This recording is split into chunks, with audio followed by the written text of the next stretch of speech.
అరగంట టైం ఉంది. ఇవన్నీ కాదు కానీ అర్జున్ అన్నాడు ఎవడో ఆయన చూద్దామని వచ్చాను. జనం అందరూ మన్నే నమ్ముకుంటారు, అది వచ్చిన కర్మ.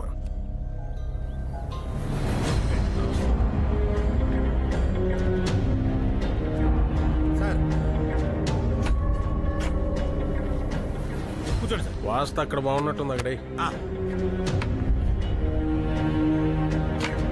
కూర్చోండి.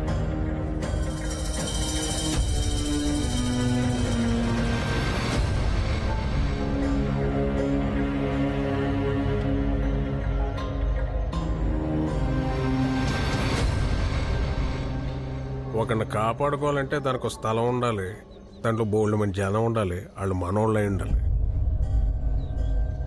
ఏదో ఆకతాయి కుర్రాడు అల్లరిచల్లరిగా తిరుగుతుంటాడంటే ఎలా సర్దుకుపోతాం? అలాంటప్పుడు ఏవో ఇంట్లో పెట్టుకోమనండి. ఏదో అమ్మాయి దొరికింది కదా అని దాని జీవితంలోకి వచ్చేస్తానంటే, ఇంట్లోకి వచ్చేస్తానంటే ఎలా ఊరుకుంటాం? తోలు తీసేస్తాం. అయినా మానవ సంబంధాలు సంబంధించిన సమస్యలు పరిష్కరించాలంటే ఏ కోర్టు సరిపోద్ది? కుర్రోడు ఆలోచనల్ని ఏ చట్టం కంట్రోల్ చేయలేనప్పుడు అమ్మాయి తరఫు వాళ్ళ కోపాన్ని కంట్రోల్ చేస్తా. ఇక్కడ ఎవడి మనసాడి కోర్టు, ఎవడి మాటాడికి తీర్పు. మీరు చాలా తెలివిగా మాడతారు సార్, చాలా హుందాగా ప్రవర్తిస్తారు. జనం కూడా మీరే రైట్ అంటారు. కానీ ఎన్ని కుట్రలు చేస్తుంటే, ఎన్ని గొంతులు కోస్తుంటే ఈ స్థాయిలో ఇలా ఉన్నారు.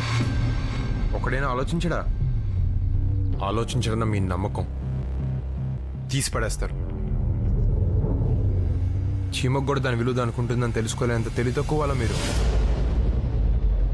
ఒక్క ప్రాణం లేపేయాలనుకున్నారు. వాడు తప్పు చేస్తుంటే అనుభవిస్తాడు.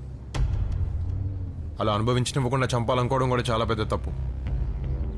వాడికి ఒక అమ్మ ఉంటుంది, వాడికి ఒక నాన్నుంటాడు. వాళ్ళకి ఆశలుంటాయి, వాళ్ళకి కళలుంటాయి. వాటి ముందు నువ్వెంత, నీ తెలివితేటలెంత, నీ బతుకెంత? నెక్స్ట్ లైట్తో తిరుగుతూ అంటే మాట్లాడుకుంటున్నావా? దానికి ఎంత ఇది ఉండాలో తెలుసా? నిజమేంటో నీకు తెలుసు, నాకు తెలుసు. నిజంగా నిజం చెప్పే ధైర్యం నీకుంటే ఇక్కడి నుంచి లేచి వెళ్ళిపో. లేకపోతే నేను మాట్లాడడం మొదలు పెట్టాల్సి వస్తుంది. నిజం సార్, నిజం.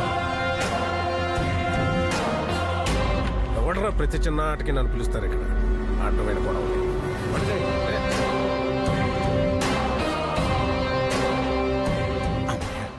ఇంకో 2 నిమిషాలు ఎక్కడ ఉంటే మనోని మానేస్తారని అర్థమైపోయింది. వస్తున్నాను సార్.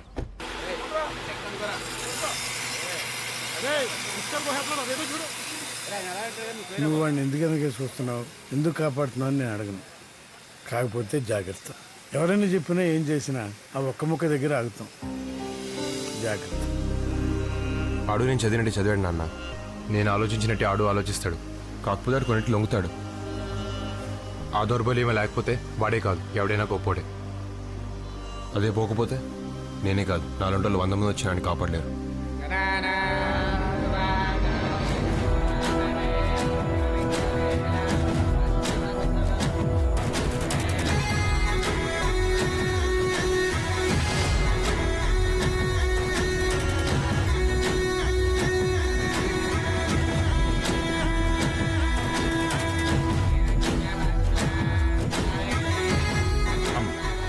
అమ్మ ఎక్కడ? వాళ్ళు ఇంకా గుళ్ళోనే ఉన్నట్టున్నారు. మంచి సారు దొంగ.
సూర్యాపేట్ ఫోన్ చేసే వాళ్ళని దిగచ్చండి 10 నిమిషాలు ఆగుద్ది.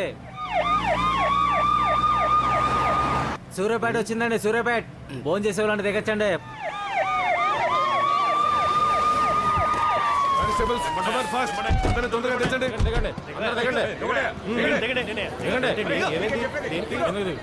చెప్తారు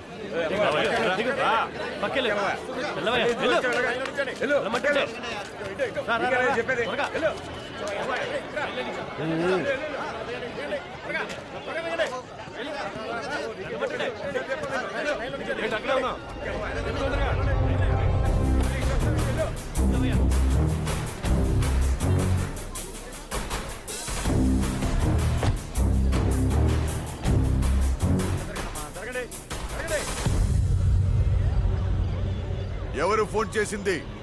Yes, come here. I am the person. ఎవరు చంపారు? Read sir.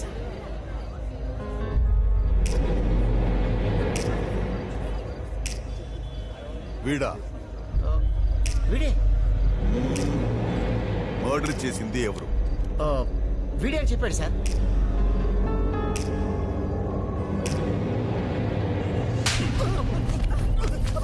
సరే బ్లడీ. చచ్చిపోయింది ఎవరో తెలుసా? ఎంత పెద్ద రౌడీ షీటర్ తెలుసా? వీడేంటి, వీడి వయసు ఏంటి? ఆ? అంటే ఆడే చెప్పేదని చెప్పాడు సార్. ఎవరైనా చెప్తే మాకు ఫోన్ చేస్తావా? అలాగే సార్. 17 మంది 18 నుండి చెప్పేటప్పుడు పీక, రక్తం, వేడి, చేతులు. నీ రాంగ్ ఇన్ఫర్మేషన్ కోసం మేము 200 కిలోమీటర్స్ చేసింగ్ వీళ్ళందరికీ disturbance. Idiot. Sorry guys, sorry for the disturbance. Sorry sorry sorry. మీరు వెళ్ళండి. పదండి.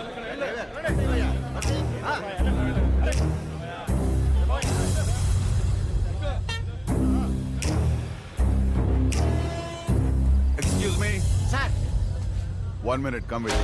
నిన్నే పిలుస్తున్నాడు ఇల్లు. ఇప్పుడు చూడు, మీ ఓడికి మామూలుగా ఉండదు. అంటే ఏంటి చెప్పలే? 25 సంవత్సరాల నుంచి హైదరాబాద్ లో ఉంటాను. 30 ఏళ్ళ నుంచి సంగతి చేస్తున్నానమ్మా. బుజ్జా సూర్యాపేటలో 10 మంది పోలీసులు చుట్టుముట్టి బస్సు ఆపేహారే బాబా. మన చుట్టాలు ఎవరైనా పిల్లలుడితే నా పేరు పెట్టేసుకొని చెప్పా. Sorry sorry sorry. వెళ్ళండి. ఏమైందిరా? మళ్ళీ మీ ముగ్గురు మాత్రం బస్సు ఎక్కండి. కాకినాడ వరకు వెళ్ళాలి. ఎవడొస్తాడో ఎందుకు వస్తాడో అర్థం కావట్లేదు. సార్ మరి నా డబ్బులు. పోలీసు అని పిలవమంటావేంటి? నీ ఓటం తాకలే. ఈ సంగతి ఒకటి. డబ్బులు అంటే డబ్బులు. Sorry sorry sorry. అయ్యి బాబోరే, ఒక్కసారి గుండాకపోయి మళ్ళీ కొట్టుకున్నంత పనేంద్రా బాబు. అయినా నేను ముందే చెప్పానా నువ్వు ఏలకోలంగా అన్నాడు చెప్పేస్తాడని. చూసావు ఎలా చెప్పేసాడు. ఇంకా పోలీస్ ఆఫీసర్ మంచోడు కాబట్టి నమ్మలేదు. అవునరా, ఆ పోలీస్ ఆఫీసర్ మధ్యలో నేను పక్క తీసుకెళ్ళాడు ఎందుకు? ఇది ఇవ్వడానికి. ఇదేంటి? చంపేసినప్పుడు అక్కడ పడిపోయింది. ఎవరిని చంపేసినప్పుడు? బస్సు ఎక్కినప్పుడు పేపర్లో చూసామే వాడిని చంపినప్పుడు. ఎవరు చంపారు? నేనే చంపాను.